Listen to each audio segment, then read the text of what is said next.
नमस्कार, आप देख रहे हैं time India TV news network. बढ़ती महंगाई, लगातार डीजल और पेट्रोल के दाम इस तरह से बढ़ रहे हैं कि आम जनता की इसने कमर तोड़ के रख दी है। डीजल में ऐसी आग लग रही है, पेट्रोल में, कि हर तरफ तिराही तिराही है। आज हर तबका इससे परेशान है कि किस तरह से रेट बढ़ रहे हैं। चाहे हम एलपीजी की बात करें, चाहे हम पेट्रोल की, चाहे डीजल की, सब पर रेट बढ़ रहे हैं। इसी चर्चा में हमारे साथ 3 लोग मौजूद हैं। हमारे साथ मौजूद है कांग्रेस से। सर, आपका नाम बताते जाइएगा। मेरा नाम सूर्यकांत है। मैं द्वारका विधानसभा से हूँ, सागरपुर का रहने वाला हूँ। जी मैडम। नमस्कार, मैं रचना शर्मा, एनजीओ से सोशल वर्कर हूँ। नमस्कार दोस्तों, मेरा नाम है वीके शर्मा और मैं दोनों से बिल्कुल अलग हूं। जो हमारे पैनल में आज लोग हैं, कांग्रेस पार्टी से भी हैं, समाज सेवा से भी हैं, लेकिन मैं फिल्म लाइन से हूं। वीके शर्मा नाम है, यूए फिल्म्स का फिल्म डायरेक्टर और प्रोड्यूसर। ठीक है, सबसे पहले मेरा सवाल सूर्यकांत जी आपसे होगा। आप कांग्रेस से आते हैं। जैसा कि सर इस समय एक भूचाल सा लोगों के बीच देखा जा रहा है, क्योंकि लगातार अगर हम एलपीजी की बात करें, पीछे 4 फरवरी को बढ़े थे 25 रुपए और फिर 14 फरवरी को 50 रुपए एलपीजी बढ़ गए। लगातार 2 बार इतनी वृद्धि होना अपने आप में बहुत बड़ा काम है, जो कि लगातार एक बहुत बड़े स्तर पर वृद्धि हुई है, जिससे कि कहीं ना कहीं जो गृहिणी है, रसोई वाली है, कई लोगों से हमने बात भी की है, तो वो कह रही है आर्थिक बोझ हमारा बढ़ता जा रहा है। तो क्या कहना है इस पर आपका? मेरा कहना जुबेर जी ये है कि जो आज के दौर में दिल्ली और भारतवर्ष की जो स्थिति है, वो हमारे बीच में जो central government Bharatiya Janata party की है और दिल्ली स्टेट में जो है आम आदमी की है, ये कहीं ना कहीं इन दोनों का रूप एक जैसा है। आपस में मिली भगत से ही ये सारी जो हमारी गरीब जनता है, गरीब लोग हैं, गरीब गृहिणियां हैं, और जो घर का बजट बिगाड़ रखा है, किसानों का, मजदूरों का, वो सारा का सारा स्थिति जो निर्भर करती है वो केंद्र सरकार पर और दिल्ली सरकार पर करती है। क्योंकि आज अंतर्राष्ट्रीय स्तर पर जो क्रूड ऑयल हमें मिल रहा है, भारत को मिल रहा है, वो $62 प्रति बैरल मिल रहा है। आपको ज्ञात होगा जुबेर जी कि 2014 में जब मनमोहन सिंह जी की हमारी कांग्रेस की सरकार थी, उस समय पर $108 प्रति बैरल कांग्रेस ने अंतर्राष्ट्रीय स्तर पर इतना महंगा क्रूड ऑयल मिल रहा था। उस समय इतना महंगा होने के बावजूद भी कांग्रेस पेट्रोल के दाम 77 रुपए से ज्यादा ऊपर नहीं कर पाई थी, और उस दरमियान डीजल के लगभग 57 रुपए के करीब कांग्रेस ने दिया था। आज $62 प्रति बैरल खरीद कर केंद्र सरकार, कुछ डेटा मेरे पास है, मैं आपको बता देता हूं, जो कि पीपीएससी की गवर्नमेंट की वेबसाइट से उठाया गया है। उसमें इंडियंस जो रेट है उसके ऊपर चर्चा की गई है, बताया गया है। एक्चुअली जो क्रूड ऑयल की बात की जा रही है यहाँ पर, डीजल की अगर मैं बात करूँ तो डीजल का जो क्रूड ऑयल का रेट है पड़ रहा है हमारे इंडियन करेंसी के अनुसार, वो 33 रुपए 46 या 45 पैसे के आसपास बैठ रहा है प्रति लीटर के हिसाब से। मैं आपको डेटा बता रहा हूँ जी, सही कह रहे हैं। और अगर लॉकडाउन के समय की हम बात करें तो ये 62 रुपए के समथिंग आता था इसमें, यानी कि अगर लगाया जाए तो 27.9% की वृद्धि हुई है अभी तक लॉकडाउन से, यानी कि करीब 11 महीने बीत चुके हैं इसमें इस वृद्धि को लगाया हम बात करें। वहीं अगर हम बात करें जो एक्चुअल प्राइस है, जो हमारे जो हम जिनसे गैस खरीदते हैं, ये पेट्रोल या डीजल, जो पेट्रोल पंप वाले हैं, अगर उनकी हम बात करें तो उनको मिलता है 2.5 यानी कि 2.5 लीटर प्रति लीटर के हिसाब से इतने रुपए उनको मिलते हैं एक बंदे को। और जो अगर हम उसी के साथ बात करें, जो हमारे लॉकडाउन के समय तक 2.4 मिलता था। और उसी के साथ अगर हम बात करें, इसी आपकी सेंट्रल गवर्नमेंट जो टैक्स हमारी ले रही है, वो जरा ध्यान से सुनने वाला है, वो ले रही है डीजल के ऊपर 31.80%, सॉरी फीसदी नहीं, 80 पैसे, 31 रुपए प्रति लीटर के हिसाब से ले रही है। और अगर हम बात करें लॉकडाउन के दौरान वही पैसा लिया जा रहा था 18.33 पर लीटर पर। क्या लगाया जा सकता है इससे अंदाजा कि 68.87% की वृद्धि हुई है। आपको मैंने डीजल का डेटा बताया है, ऐसे ही पेट्रोल का भी डेटा है। जी जुबेर जी, आप 68% जो बता रहे हैं वो सेंट्रल ले रही है। बिल्कुल बिल्कुल। वो क्रूड ऑयल जो हम अंतर्राष्ट्रीय स्तर पर हम खरीद रहे हैं वो उसमें नहीं है इतना। नहीं। वो 68% ले रही है गवर्नमेंट, वो राज्य सरकार और केंद्र सरकार मिलकर ले रही है। और आपको याद होगा, आपने बताया अभी कि फरवरी 4 फरवरी को 25 रुपए बढ़ाए गए, बिल्कुल। 15 फरवरी को 50 रुपए एलपीजी पे बढ़ाए गए। जुबेर जी, मैं आपको ज्ञात करा दूं कि दिसंबर में भी 100 रुपए बढ़ाए गए हैं, 2 बार 50-50 रुपए एलपीजी पर बढ़ाए हैं। आज 769 रुपए का हम एलपीजी गैस सिलेंडर खरीद रहे हैं, 594 रुपए के लगभग अभी 1.5 महीने पहले ये था। ठीक है। और इसका असर जो है सीधा का सीधा हमारे गृहिणियों पर, हमारे घरों पर पड़ रहा है। और डीजल के फिर आएंगे आपके पास, एक बार वीके जी के पास चल लेते हैं। वीके जी, आपका भी हमारे स्टूडियो में स्वागत है। वीके जी, सबसे पहले मेरा आपसे यही सवाल रहेगा, जो दिल्ली की अगर मैं बात करूं, इस समय हर शहर में, हर जो मेट्रो सिटी है उन्हीं की हम ज्यादा बात करेंगे। हर मेट्रो सिटी में डीजल या पेट्रोल की अगर हम बात करें, अलग अलग रेट होते हैं, चाहे वो मुंबई की बात कर ले, चाहे चेन्नई की बात कर ले, चाहे कोलकाता की बात कर ले, चाहे दिल्ली की बात कर ले। तो दिल्ली में इस समय जो डीजल के रेट है वो आसमान छू रहे हैं, 79 रुपए प्रति लीटर के अबव पहुंच गए, ऊपर पहुंच गए। तो क्या कहना है इस पर आपका? सबसे पहले मैं धन्यवाद देना चाहता हूं टाइम इंडिया टीवी नेटवर्क को कि उन्होंने एकदम करंट टॉपिक पर आज ये चर्चा रखी है। और करंट टॉपिक हमारे दिनचर्या से जुड़ा हुआ है, हमारी रोजमर्रा की जिंदगी से जुड़ा हुआ है। हमारे देश की प्रगति की बात करेंगे तो यहाँ पर पेट्रोल और डीजल के दाम से लोगों के जीवन यापन की जो चीजें मिलती हैं वो तय होते हैं। लेकिन साथ साथ अगर हम बात करेंगे महंगाई की, तो महंगाई का जो सांप है, नाग है, वो रोजाना हमें कहीं ना कहीं काटता है, जिसकी वजह से देश की राजधानी दिल्ली की बात करो या कोई भी मेट्रो सिटी की बात करो या देश के किसी दूर दराज के गांव की बात करो, आम नागरिक और खास तौर पर महिलाओं का, क्योंकि महिलाएं हैं जो किचन को संभालती हैं, अगर 2 वक्त की रोटी आदमी खाता है तो वो अपने परिवार के लिए कुछ ना कुछ कमाने की स्थिति में होता है। आज जैसा आप डाटा दे रहे हैं, डाटा देना बहुत ही आसान है क्योंकि सरकार डाटा रिलीज करती है और अंतर्राष्ट्रीय स्तर पर जो दाम बढ़े हैं, ऐसा दावा सरकार करती है कि पेट्रोलियम पदार्थों के दाम अंतर्राष्ट्रीय स्तर पर बढ़ रहे हैं, लेकिन उससे पहले भी तो बढ़ते थे। आज सरकार इस तरह से निरंकुश हो चुकी है कि उसके हाथ में इन दामों को कंट्रोल करना दिखता नहीं है। भुगतना कैसे पड़ रहा है बेचारी जनता को, भुगतना कैसे पड़ रहा है आम नागरिक को जो 2 वक्त की रोटी बमुश्किल कमा पाता है। कोरोना का ये पूरा 2020 साल इतना बुरा गया, उससे कमर टूट गई और ऐसे में 2021 शुरू हुआ है और शुरू होते ही ये रेट बढ़ाना मुझे लगता है कि नाइंसाफी है। सरकार को चाहिए कि पेट्रोल और डीजल की जो कीमतों में, चाहे वो राज्य सरकार है चाहे वो केंद्र सरकार है, अगर वो बढ़ा रही है तो वो उस पर विचार करे। ठीक है जी, एक बात मैं आपसे सवाल करना चाहूंगा। जी जरूर। सेंट्रल गवर्नमेंट और स्टेट गवर्नमेंट वो अपना अपना टैक्स तो लगाएगी, लेकिन क्या एक ही चीज पर इतना ज्यादा भार डालना, इतना ज्यादा टैक्स लगाना सही है?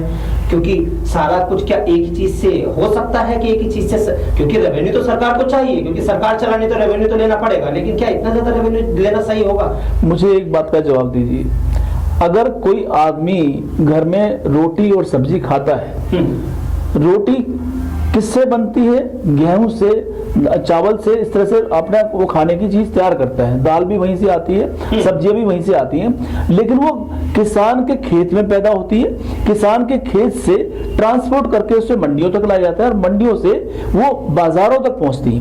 तो वो ट्रांसपोर्टेशन हवा में तो होती नहीं है, उसके लिए पेट्रोल चाहिए, डीजल चाहिए।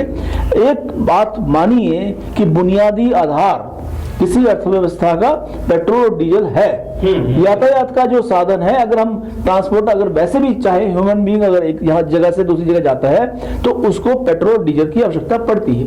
तो मेन धुरी हमारी अर्थव्यवस्था की वो पेट्रोल और डीजल पर आधारित है, इस बात को मानने से गुरेज नहीं होना चाहिए। अगर उसी को सरकार नियंत्रित नहीं कर पाती और जनता पर बोझ पड़ता है तो वो सभी चीजों पर आएगा, खाने पीने की चीजों पर भी आएगा, हमारे ओढ़ने पहनने के कपड़ों पर भी आएगा, हमारे विकास के कार्यों में भी आएगा, घर बनाने के लिए भी उसका एक तरह से बोझ बढ़ेगा। तो मैं चाहता यही हूं, मैं क्या चाहता हूं, जनता यही चाहती है कि सरकार जो जनता की, जनता द्वारा जनता के लिए होती है, उसमें बैठे हुए जो मंत्री हैं, जो नियंत्रण करने वाले प्रशासक हैं, इस बात को माने कि वो इस रेट पर कंट्रोल करे ताकि जनता को इसका खामियाजा ना भुगतना पड़े। ठीक है, एक गृहिणी भी हमारे साथ इस चर्चा में मौजूद है, रचना जी, आपका बहुत बहुत स्वागत। रचना जी, सबसे पहले मेरा आपसे एक ही सवाल होगा कि जैसे कि आप कहीं ना कहीं एलपीजी के बारे में तो आप जानती होंगी, डीजल पेट्रोल से जाने या ना जाने, एलपीजी से जो इस समय सिलेंडर की अगर मैं बात करूं जो इतना महंगा हो चुका है, जिसपे मैंने आपको बताया भी कि 4 फरवरी को उस पर 25 रुपए बढ़े थे, फिर 14 को भी बढ़े उस पर 50 रुपए, तो क्या कहना है इस पर आपका? हाँ जुबैर जी, सही बात है। ये महिलाओं के लिए तो ये बहुत मुश्किल मुश्किल का दौर है, क्योंकि महिलाएं एक तरीके से गृह मंत्री होती हैं घर की, बिल्कुल उनको घर चलाना होता है। और सरकार है, सरकार कभी पेट्रोल पे महंगाई कर रही है, कभी पेट्रोल पे पैसे बढ़ा रही है, कभी दूध पे, कभी किसी चीज पे, कभी किसी चीज पे। इन चीजों को देखते हुए ये एक तरीके से घर के ऊपर बहुत बोझ डालने वाली है महंगाई, क्योंकि अभी आपको मालूम है 2020 में लॉकडाउन था, जिसकी वजह से काफी दिक्कतें हुई हैं सबको। उसकी वजह से ही आज की डेट में कईयों के परिवारों को इतनी प्रॉब्लम है कि भाई रोटी नहीं कमा पाते हैं। और ये ऊपर से ये महंगाई में एलपीजी को देख लो आप, सिलेंडर हर घर को चाहिए, खाना उसी पे बनेगा। सूर्यकांत जी, आपसे एक सवाल करना चाहेंगे यहाँ पर। जैसा कि उन्होंने कहा कि सिलेंडर घर को चाहिए, मोदी जी ने कुछ साल पहले, अगर मैं बात करूं, तो उज्ज्वला योजना का शुभारंभ किया था, जिसमें गरीब परिवारों को वो सिलेंडर दिया जा रहा था और सब्सिडी पे दिया जा रहा था। फिलहाल में शायद, जहां तक मेरा अनुमान है, कि 12 सिलेंडर पे इसमें छूट दी गई थी कि आप 9 से या 9 इतने सिलेंडर के आसपास है कि इतने सिलेंडर से ऊपर आप लोगे तो मार्केट वैल्यू पे लोगे, इसके नीचे के सिलेंडर आप एक लेवल है उसके स्तर पर आप दे सकते हो। तो क्या उससे क्या उन लोगों को फायदा मिल पा रहा है? क्योंकि अब इस जो रोजमर्रा की जिंदगी इस समय कोरोना काल के समय में, क्योंकि धीरे धीरे हम लोग कोरोना से बाहर आ रहे हैं, धीरे धीरे हमारे देश में कोरोना कम हो रहा है, लेकिन अभी मास्क लगाना बहुत जरूरी है, ऐसा ना सोचे कोई। तो कहीं ना कहीं क्या उन लोगों के लिए वो सिलेंडर का फायदा मिल पा रहा है? क्योंकि जैसे रेट बढ़ रहे हैं, क्योंकि ऑब्वियसली रेट तो वहां भी बढ़ रहे होंगे, तो क्या इस पर आपको लगता है? जुबेर जी, मैं कहना चाहता हूं कि हम आप कह रहे थे कि कोरोना पीरियड, मैं सही मायने में अभी कहूंगा कि कोरोना से हम सही तरीके से अभी उभरे नहीं हैं। सही मायने में अभी हम उभरे भी नहीं हैं। लोग कोरोना के सताए हुए पूरे भारत में हैं और भारतीय गृहिणी, उसका सीधा उन पे असर पड़ रहा है। सच्चाई ये है कि जो सब्सिडी के सिलेंडर हमें पूरे साल में 12 सिलेंडर हमें मिला करते थे, उज्ज्वला योजना जो उन्होंने, भारतीय जनता पार्टी ने इसको नाम दिया, ये स्कीम भी कांग्रेस ही लेके आई थी। घर घर चूल्हे फ्री में, घर घर गैस फ्री में गरीब आदमियों को दी थी। लेकिन आज वो गृहिणियां मजबूरी में फिर से चूल्हे जला रही हैं, क्योंकि उनके पास पैसे नहीं है इतना महंगा सिलेंडर खरीदने की। सब्सिडी उनकी बंद होगी आनी, किसी को सब्सिडी मिल नहीं रही है, लोग परेशान है बहुत बुरी तरह से।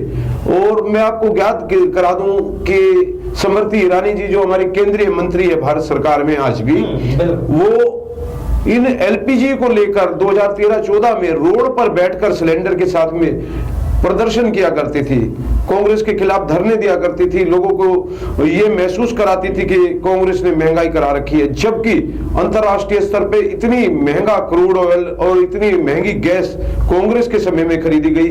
मैं आपको एक बात और कहना चाहता हूं कि अभी कोरोना काल में आपने बताया, शायद आप फिर से एक बार देखना, अपना डाटा चेक कीजिएगा, 29 रुपए सबसे कम रेट पर क्रूड ऑयल कोरोना के टाइम में हिंदुस्तान ने खरीदा है। सही बात है। और तेल और पेट्रोल के दाम तब भी गवर्नमेंट ने हमसे पूरे लिए हैं और उस पर टैक्स लगाकर पर ना जाने कहां कौन सी तिजोरियां भर रहे हैं, क्या उसका असर हो रहा है। मैं इस आज की चर्चा में ये जरूर कहना चाहता हूं कि इस महंगाई का मूल मुद्दा अगर कोई है तो जो हमारे सूर्यकांत जी, प्रधानमंत्री जी की, मैं आप बात पूरी करके आपकी बात सुनूंगा सर, पहले मैं बात करूंगा कि प्रधानमंत्री जी हमारे मोदी जी जो चुनाव जीतने के लिए 2013-14 में कहा करते थे कि हमें, हमारी गवर्नमेंट को आप सत्ता में लेके आइए, मैं 35 रुपए 40 रुपए आपको पेट्रोल दूंगा और 30 रुपए डीजल दूंगा और गैस 250 रुपए 300 रुपए दूंगा।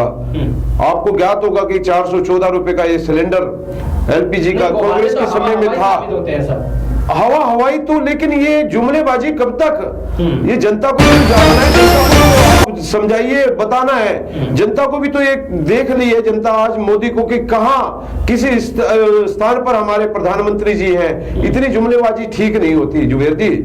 तो मैं यही कहना चाहता हूं कि इन जुमलेबाजियों को खत्म कर आप सही अपने मंच पर आ जाए और जनता को लूट बंद कर दे, जनता के साथ में लूट बंद कर दे। और मैं आज की चर्चा में एक मांग करता हूं सरकार से, हमारे माननीय प्रधानमंत्री जी से, कि आप ये बढ़े हुए दाम वापस ले लीजिए। जब कांग्रेस के समय में इतने दाम घटके घटे हुए इतने महंगे खरीद के हम 77 रुपए पे हम दे सकते थे, पेट्रोल डीजल सस्ता देते थे, तो आप क्यों नहीं दे सकते? ठीक है, बीके जी के पास चलना चाहेंगे। बीके जी, मेरा आपसे एक सवाल होगा जी। बीके जी, जैसे ये बता रहे हैं कि कांग्रेस के टाइम में क्रूड ऑयल महंगा खरीदने के बावजूद भी डीजल और पेट्रोल के दाम उस मात्रा में नहीं बढ़ रहे थे जिसमें अब बढ़ रहे हैं, तो इस पर आपका क्या कहना है? पहले तो मैं क्लियर कर दूं कि मैं राजनीति फील्ड से नहीं हूं। मैं एक पहले देश का आम नागरिक हूं और साथ साथ मेरा प्रोफेशन है फिल्में बनाना, और फिल्म भी समाज की नब्ज को देखते हुए बनाई जाती है। समाज के जो हालात आजकल चल रहे हैं उससे फिल्म जगत भी अछूता नहीं है। इस बात को मानना पड़ेगा कि महंगाई ने अपना सिर ऊंचा उठाया है। इसके कारण चाहे राजनीतिक रहे हो या कोई और अंतर्राष्ट्रीय स्थिति रही हो, उसके बारे में चर्चा अलग तरीके से हो सकती है। सच इस बात का भी है कि दिल्ली जैसा जो राजधानी क्षेत्र है हमारा, वहां पर सरकार ने एक फैसला किया कि वो गरीबों के लिए कम दामों पर खाना उपलब्ध कराएगी। जैसे 15 रुपए की उन्होंने आहार थाली एक उपलब्ध कराई, जिसमें 6 पूरियां, चावल और सब्जी, कोई भी गरीब आदमी वहां जाकर खा सकता है। उसके साथ साथ अलग राज्यों ने भी धीरे धीरे कोशिश की कि वो गरीबों के लिए कराए। अब कुछ समय बाद बंगाल में चुनाव आने वाले हैं और अभी हाल ही में ममता बनर्जी ने घोषणा की है कि वो गरीबों के लिए 5 रुपए की थाली देगी।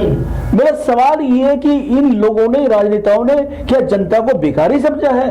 क्या उनके पास मान मर्यादा या सम्मान की कोई चीज नहीं है? जो जनता देश को चलाने के लिए अपने नेताओं को, प्रशासकों को चुनती है, वो उनके रहमो करम पर रहती है ताकि वो निर्णय करें और वो इज्जत से 2 वक्त की रोटी कमा सके, अपने परिवार को पाल सके। तो ऐसे में ये चुनाव के वक्त घोषणा करके उनको भीख सी क्यों देते हैं? इनको चाहिए कि समय से निर्णय करें और ऐसे निर्णय करें जिसके दूरगामी परिणाम हो और सम्मानपूर्वक जनता जिसने अपने हित के लिए अपने ही प्रतिनिधियों को चुना है उनके सामने हाथ पसारने की जरूरत ना पड़े। अभी घटना हाल ही में घटी है, एक उत्तराखंड में, आप जानते हैं, वहां पर प्राकृतिक प्रकोप आया, ग्लेशियर टूटा। वहां शुरू में बताया गया कि 8-10 आदमियों की मौतें हुई। टनल में इतने लोग फंसे हुए हैं, 20-25 शुरू की बात आएगी, बाद में कहा गया कि 160 लोग लापता है। वो कहां लापता है? किसी ने करने का टाइम हो रहा है जी। तो लास्ट सवाल ये है कि जनता को गुमराह करके सरकार कब तक अपना उल्लू सीधा करती रहेगी? अब वक्त आ गया है कि हम जागे और महंगाई को ठीक है नाश करें। सवाल लेना चाहूंगा रचना जी, जैसा कि इन्होंने अभी कहा है कि कहीं ना कहीं राजनीतिक परिदृश्य इस पे हो सकता है कि चाहे किसी भी तरीके से महंगाई बढ़ रही है, तो इस पर आपका आखिरी सवाल मेरा ये होगा, आप क्या चाहती है सरकार से कि महंगाई को लेकर के क्या होना चाहिए? मैं सरकार से जुबैर जी सिर्फ यही कहूंगी कि महंगाई थोड़ी कम करी जाए, क्योंकि लोग खाना तो खाए। ये तो सीधी महंगाई गृहिणियों के ऊपर है, उनकी एक तरीके से गर्दन काटने वाली बातें हैं कि भाई इधर से महंगाई बढ़ाई एलपीजी से, फिर सब्जियों पे, कभी दूध पे, कभी इस पे, ये सारी चीजें आती तो घर की हैं। सूर्यकांत जी, आप कुछ बोलना चाहते हैं? जी जल्दी बोलिए। वीके जी की बात पे एक बात याद आ गई हमें कि सरकार ने जो है हमारी भोली भाली जनता को भिखारी बना रखा है। ये बेकारी नहीं बन सकते अगर सरकार उनको रोजगार दे।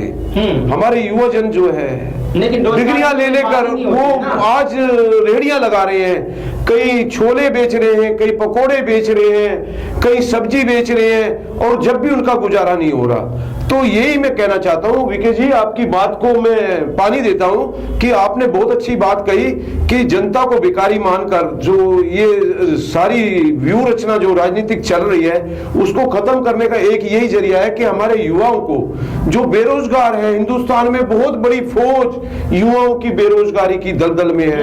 आज रोजगार खत्म हो रहे हैं, उनके रोजगार छीने जा रहे हैं, जो रोजगार खत्म हो रहे हैं उनकी जगह कोई अपॉइंटमेंट नहीं हो रही, और लोग बेरोजगार, बच्चे बेरोजगार हो रहे हैं और उनकी ओवरेज हो रही है। बेरोजगार तो मैं कह ही रहा हूं, ओवरेज हो रही है, उनकी उम्र जो है वो आड़े होते जा रही है, और वो आगे किसी रूप में क्या करेंगे समझ नहीं आ रहा। आज हिंदुस्तान का पूरा परिदृश्य इस मामले में। आप तीनों का, आप हमारे चर्चा में बहुत बहुत धन्यवाद। धन्यवाद सर, धन्यवाद आपका।